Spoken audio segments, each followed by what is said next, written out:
Sarah Jones is one of my favorite performers. Well, I first met Sarah when KBOO Radio got into trouble with the FCC for broadcasting one of her extraordinary anti-sexist feminist powerhouse, Your Revolution. Does everybody remember that? The FCC decided it was indecent. They had to protect us from Sarah Jones.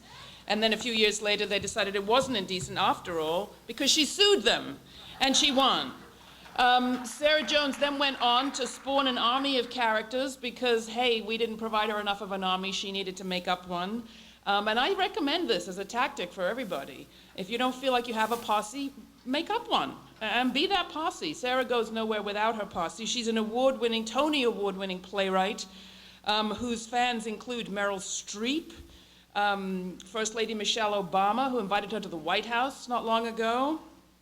I wonder if the workouts get shut down when the government gets shut down. I don't know. She won that Tony for her amazing one-woman show, Bridge and Tunnel, that was on off-Broadway and then became an extraordinary Broadway hit. And she has been an advocate for media freedom and against censorship, and for all of us to listen not once but twice to our neighbors for these many years. She's very special. I'm going to have the opportunity to sit down and talk with some of her neighbors, some of her characters in just a minute. But first, Sarah Jones. Everybody, I'm really, really happy to be here. I'm really pleased that you're all here. And hello? Sorry? Oh, what's that? Right, I'm just going to very quickly, there's loads of people here that I love and know, and then there are loads of you who I don't know, and I'm sure that I do love you somewhere in my heart in a very Buddhist way. But I'll just start by saying that I really appreciate the lovely introduction, and my name is Sarah Jones, and as you heard, I do multi-character performances in the theatre. That's what I do, and so obviously I'm here. Yeah, when I was asked to be part of the National Conference on Media Reform, I thought, well, these are some of the most dedicated journalists and activists and academics, lawmakers, etc., in the country, and what could I possibly have to say that would be, sort of relevant and compelling enough to justify my participation in something like that? And so I thought perhaps a very, kind of authoritative sounding English accent might help things a bit. And then I thought, no, I just gotta get up there and just be myself, and just talk the way I really talk. Well, it's an option. But I really did think that this movement is known for championing transparency, right, and freedom of expression for all people in our own authentic voices. So I should just, talk the way I really talk. But I do speak the Queen's English. I am from Queens, New York.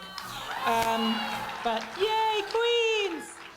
So I do want to say in all sincerity and with my real voice that it's an honor to be here. This is the stuff that serves my work. I wouldn't be able to do what I do without all of you in this room. And I am dependent on my people alone. So I've brought a few of them who would like to pay tribute to all of you. They're so excited to be here. They've each prepared some of their own remarks. And then they're going to get to chat to Laura Flanders, who really does talk like this sometimes.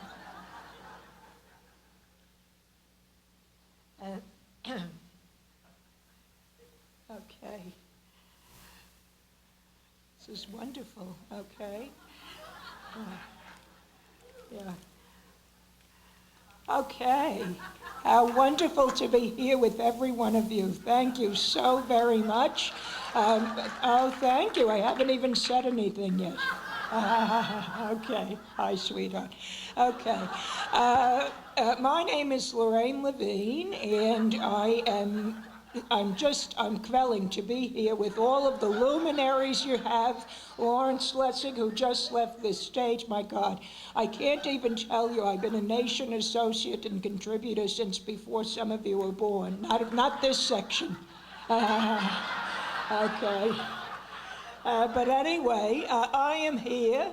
I'm thrilled to be here, as I said, but I'm here because of Sarah Jones, who you just met. She's a very nice young black performer who does the, she calls herself black. Uh, she, she's really more like a caramel color if you look at the skin, in my opinion, yeah. But anyway, I don't want to say the wrong thing, you know. Okay. But anyway, so that's why I'm here. Sarah puts me in her shows, what she calls her one-woman show. And you know what that means, of course. It means she takes the credit and then makes us come out here and do all the work. But I don't mind, as I said, especially with an event like this. I'm thrilled to be here. We're going to get to speak to Laura Flanders later, which is just wonderful. And, you know, I'm really looking forward to hearing and learning more. The enthusiasm, it's palpable everywhere you go. It really is. Isn't it wonderful? And I can tell you, I met, sure, yeah. I met even, you know, people are here, they've brought their families, you know, multiple generations of people who are just trying to make sure, for God's sake, that we have a sane media. Is it too much to ask?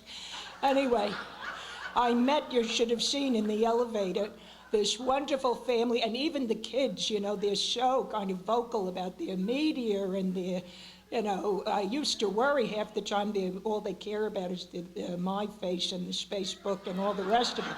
But they really are trying to make a difference, these kids, with their blogs. And yeah, sure. And you can't imagine, a couple of them, you know, 13 and 14 years old.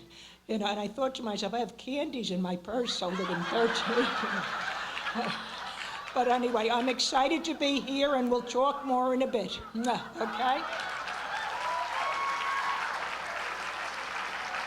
Personally, as someone who's very, you know, interested in media and, you know, like having more diversity and voices and everything like that, I just want to say that I am Dominican American, half Dominican, half Puerto Rican, but not half proud. I'm totally proud of everything. And I don't know if there's any other Dominicans here. Okay, there's like one, so that's good. And I also wanted to say, like, in case there's not anybody who was here, that, you know, I know that Juan Gonzalez had, he won the Polk Award for the second time, so that's like, as though there's a whole lot of us. So that's how I'm going to think of that and just write his coattails right now. So, and, you know, actually, it's really good to be here in Boston. I'm sorry, I'm just like a little bit nervous and everything. I'm trying not to be nervous, so whenever I get nervous, I start to talk really fast. Nobody can understand anything I'm saying, which is like very frustrating. As you can imagine, you just have to like try to calm down and take a deep breath. And it's like very difficult for people to understand me. So anyway, all that I wanted to say is that I think this is a wonderful opportunity. I know there's like, you know, different people from like all the like, you know, blog thing, like everybody is doing like their different thing, but I'm interested in media from the standpoint of, you know, being able to have a like better debate and how the issues are framed, not only about immigration, things like that, but, you know, just social justice like across the board. It's like so frustrating for me right now. Like sometimes, you know, you turn on your television, it's just like, it is totally mind-blowing to me. I'm sorry, it's happening again. But all that I really wanted to say is that I know that you all are part of the reason that there's any progress at all. So I don't want to come here and be like, oh my God, it's so sad, like let's be depressed. Like it's the opposite. Like we have to be hopeful. And you know, it's like, I think it was the quotation, I'm going to get it wrong, and I'm in college right now, so I feel a lot of pressure. But anyway, I just want to paraphrase, you know, like that the arc of the universe is long, but it bends toward justice. And I think that like the arc of the media is like very, very long. And right now it's kind of like a little bit like bent, but like it's kind of like, it's like a parabola. I don't know what's happening. But I have like optimism is what I'm trying to say. So I look forward to talking to you more a little bit about that. Right now I'm just going to like try to go meditate. Okay, thank you.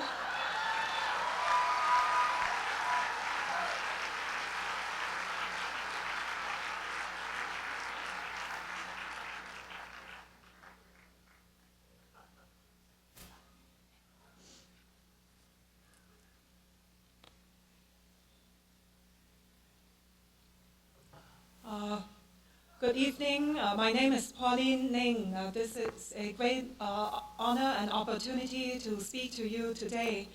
I know Sarah Jones because I am a member of the Chinese community in New York, and she did her program called Bridge and Tunnel, this Broadway show in New York.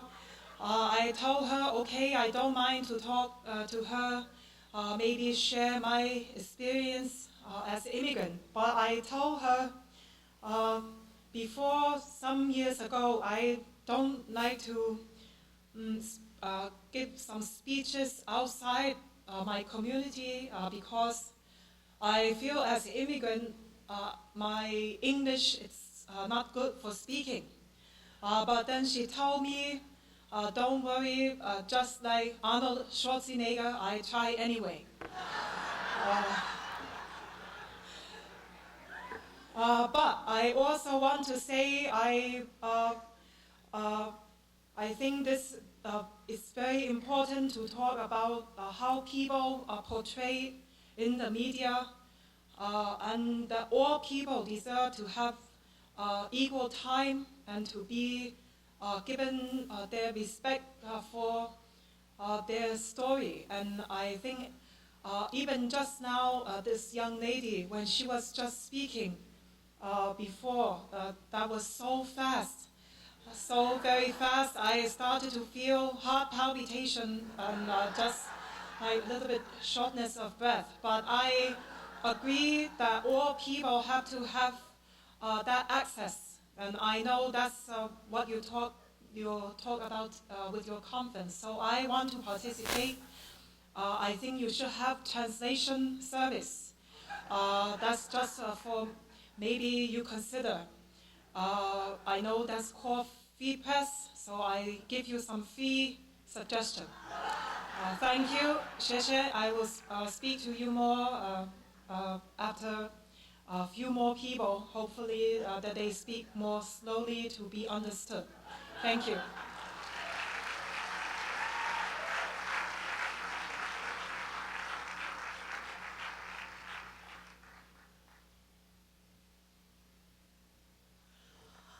Good afternoon. My name is Lorraine LaVine. I'm very, very pleased to have this opportunity to address this kind of distinguished gathering of people. And I will be frank that when I say distinguished, of course, I mean that in the sense that you are kind of, really great minds and doing great work. But of course, some of you have many of the kind of piercings and different colors of hair.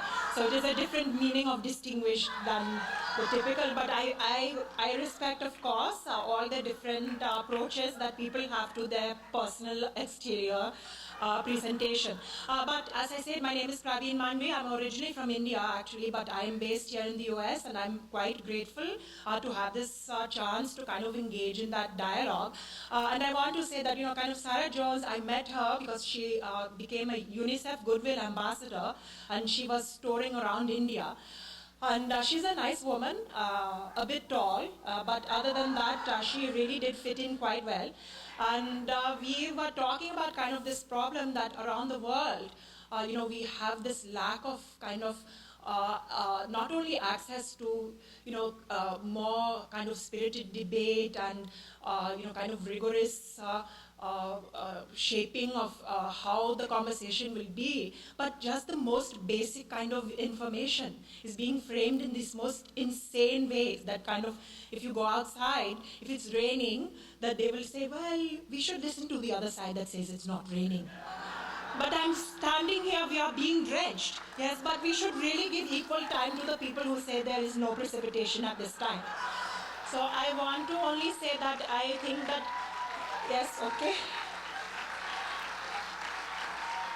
I do appreciate that.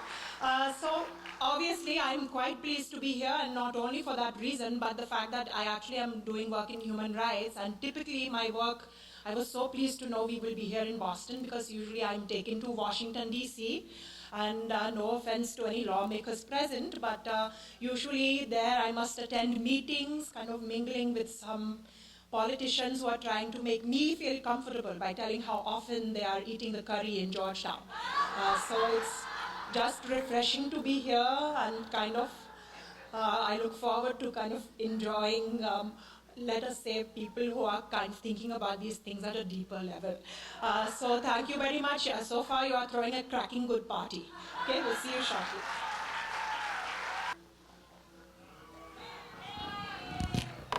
Oh.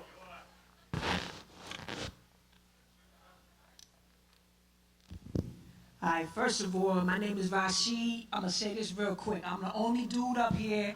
Already y'all booing me because of my hat. I'm gonna be like y'all, you know what I'm saying? Y'all journalists, y'all stick to y'all principles. I stick to my principles. I'm from Brooklyn. This is what I'm wearing, all right? So that's how we go down. Damn, I didn't even know the independent media was gonna be all like, you know what I'm saying? It's like divide and conquer. We supposed to be sticking together. Y'all let one hat. Y'all let one hat, you know what I'm saying? Anyway, I'm trying to show y'all even across what look like enemy lines, we still gotta stick together. Alright? Anyway, my name is Rashid. Like I said, I'm the only dude up in here. And usually Sarah Jones be taking me all her things, what she be doing, the UN or whatever. And it's all lady conferences, no offense to the modern lady or whatever.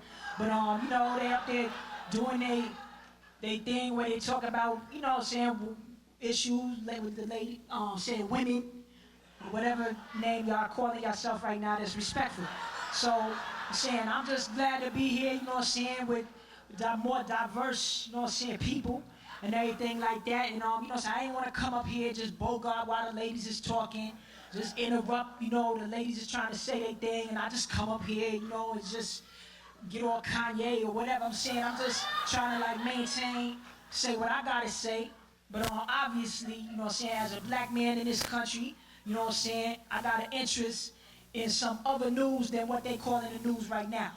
All right, that's all I'm asking for. Something that don't portray me as no criminal, or either be only focused on, what kind of athletic abilities, et cetera, et cetera.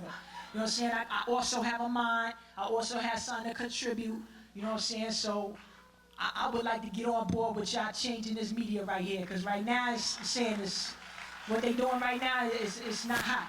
It's not working for me. So that's my opinion. I'm gonna talk to this lady right here, Laura Flanders. She got Grit TV. I watch that. Sarah Jones be trying to, just give me some, something to diversify. My cornucopia of menu of options as far as news, etc. I can say cornucopia, Son, I got a dictionary app on my phone also, So, all right, we gonna be talking. I'm very happy to be here with y'all, yeah.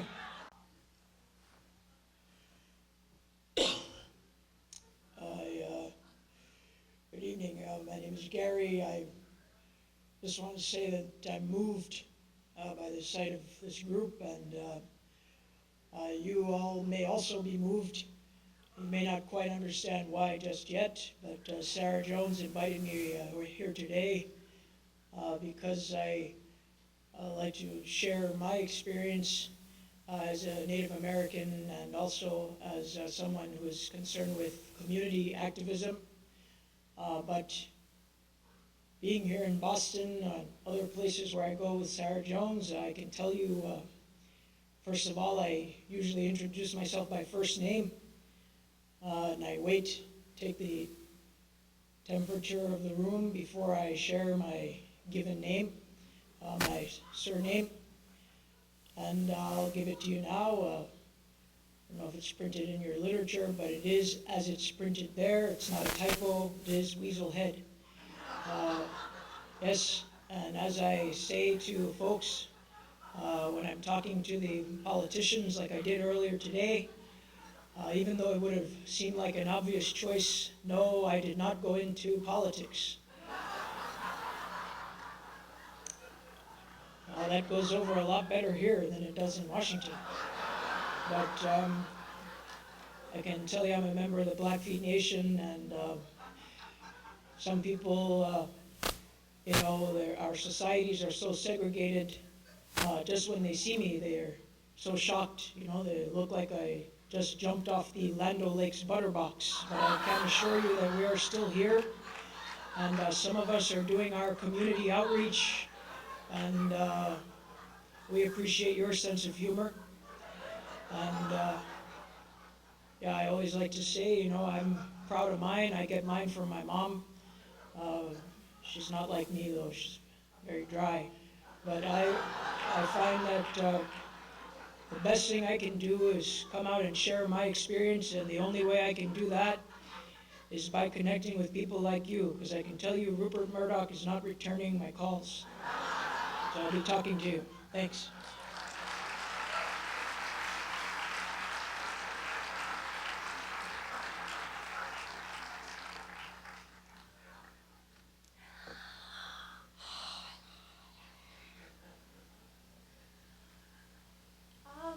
Okay.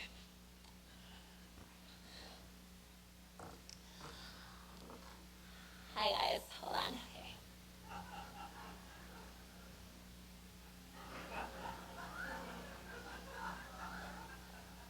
Hi guys, it's me.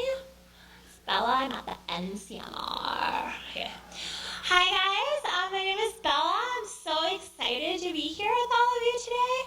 And Sarah Jones had asked me if I was willing to take part in what I consider to be actually an amazing opportunity to gather with fellow people of concern on these issues. And I, as a feminist, I met Sarah Jones. I was taking a feminism and philosophy seminar, and she was visiting the class. And I feel as a woman that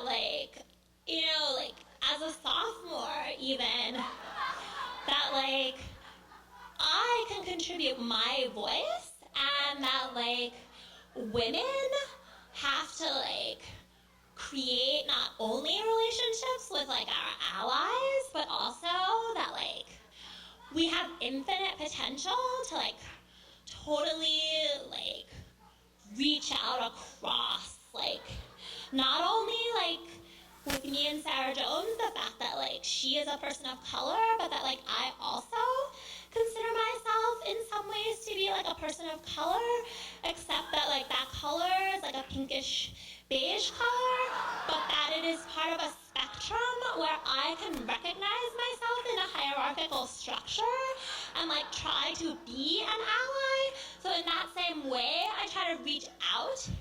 And I share these ideas on my Tumblr, but also I feel that I can reach wider, and that my mom, who is also a feminist, and she named me Bella after Bella Abzug from history, and I feel connected to that, and I want to share more of that with you today.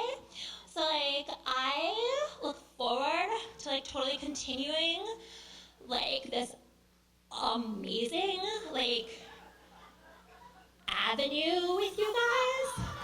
So let's do that now with the amazing Laura Flanders, who I believe is gonna come back and yeah, there she is. So hold on, please. Can I just? I know, but this is we have to upload. Okay, so we're feminists, and we can totally move our own shows. I have a question about feminism. Yeah. Yeah. Have you ever noticed how no women die in the pages of the New York Times? I mean, on the obituary pages, there's almost never women. Does that make you feel good? I feel that, I just want to say, first of all, this is, totally crazy. Okay, I just want to say, first of all, that, my mom, my mom and I are both fans of you, which is, really saying something about you, because, she is a feminist, and I love my mom, but she has her own, things about feminism and how it's supposed to be, and she's why do you wear that shirt? And my shirt says eroticize equality, which I think is really hot idea. And my mom is why do you have to wear that? And she's feminism is her idea.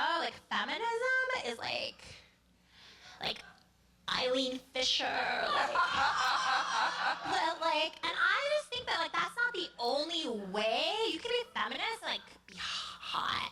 And I feel also that I mean, she is coming from a particular, because she says the same thing about the New York Times, and I feel that her experience is shaped back in the 90s when I was a baby. She used to take me with her to her feminist Gaia drum circle retreats in like Rhinebeck, and they would all be like, women, yeah. That was good for you. But like today, that's still her, and I want her to see that like feminism is more than just these like traditional like, whoa, like we have to. What was she a Geraldine Ferraro fan? I think that she liked Geraldine Ferraro and was like, okay, that would be good. Once she was dead, everybody liked Geraldine Ferraro. My mom is really more like I can tell you, for example, that like we fight a lot because I feel that she is, with her feminism and also in other ways, kind of restriculous, which is like a word that I created to mean that it's so strict, it's ridiculous, and like there's not enough room for like new ideas. Well, that brings me right to the topic of crime, right? Street crime, youth crime, any statistic they can find is going down, down, down, and yet the attention in the media is just more, more, more. So I don't know, what does Rashid think about crime? All right, first of all, I don't want to be on no flip cam. So I'm gonna say it like this. For me, it's very easy. You know what I'm saying? I'm gonna put it to you like this, Laura. I feel like this about it. You know what I'm saying? It's like me, myself, and we talking about the president a lot tonight and all this. You know what I'm saying? And it's like, you know what I'm saying? At first, I was like, all right, I identify with Barack. I mean, it's easy to see why I would identify with Barack Obama. But then it's like, in case it's not obvious, you know what I'm saying? In his career as a young man, he had gained a lot of experience as a lawyer. He had gained a lot of, you know what I'm saying, valuable experience in dealing with the law. And me, myself, in my younger days, I had also had my share of experience in dealing with the law. But I'm gonna put it to y'all like this though. I'm not doing nothing no different from a lot of people that's my same age, you know what I'm saying? But they might be from a more affluent, like you would say, background, or they might have, you know what I'm saying, that white skin privilege, how y'all put it, whatever. And it's like, you know what I'm saying, I could see it. Because everybody in jail, they ain't got no money, number one, or they black or they brown, number two, or both. And it's like, you know what I'm saying, that's not no justice. That's not, you know what I'm saying, look, I'm gonna put it to you like this. Me, in my neighborhood, it's like, you know what I'm saying, you just growing up, I'm saying you just trying to get to and from school without getting harassed by some big dudes with guns who ain't afraid to use them. That's right, I'm talking about NYPD. And then, I'm gonna call it like I see it. I'm gonna call it like my experience, all right? Y'all want the free press, I'm gonna give you free press. Free press. But then it's like, you know what I'm saying? If you white and rich and messing with some drugs, some of these college kids, they selling drugs like that's their major. You know what I'm saying? For real. And they don't never see no inside of no cop car. So you can't tell me the same statistics that show, you know, black folks or whatever is doing more crimes that keep locking us up